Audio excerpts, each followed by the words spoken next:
America really studied, understood, and embraced what he was challenging us with in the World House, perhaps we would not be sitting in this room today dealing with this subject.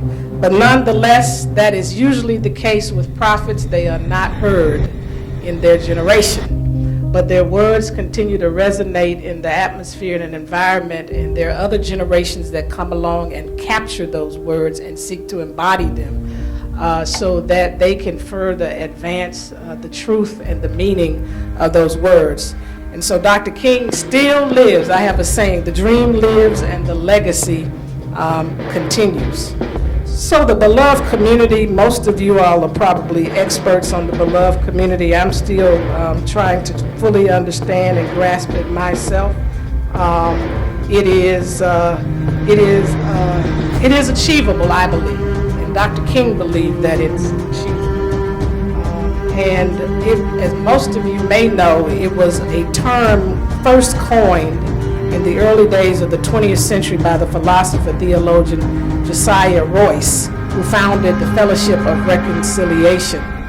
But as I said, my father, also a member of the Fellowship of Reconciliation, popularized the term and invested it with a deeper meaning, which has captured the imagination and people of goodwill all over the world. Now, one of the things we want to clarify for most people is this is not some lofty utopian goal. It's not the peaceable kingdom. Can we all get along? The beloved community is not an environment where everybody is like-minded. And we need to remember that, because oftentimes when we run into people who may think different, maybe even act different, we have a tendency to cut them off and shut them off. And if the flow of God's unconditional love is going to continue in the earth, if life itself is going to continue in the earth, there has to be flow. Those of you who understand how the heart works in the body, whenever you get blockages in the arteries, eventually you end up with something called a heart attack if you don't address it.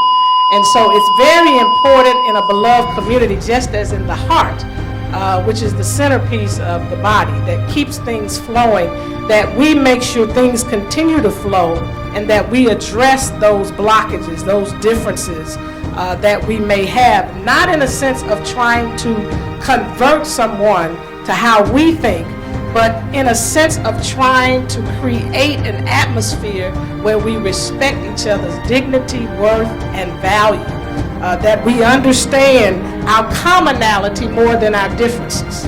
I think in America, we spend a lot of time focusing more on our differences than our commonalities. I mean, we can point something out very quickly about what's different about you.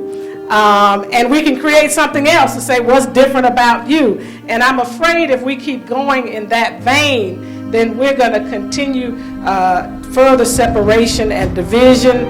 And eventually, as my father said, we will move toward what he called non-existence. For he said, the choice today is no longer nonviolence or violence, but nonviolence or non-existence. Nonviolence or non-existence. Nonviolence or non-existence. Nonviolence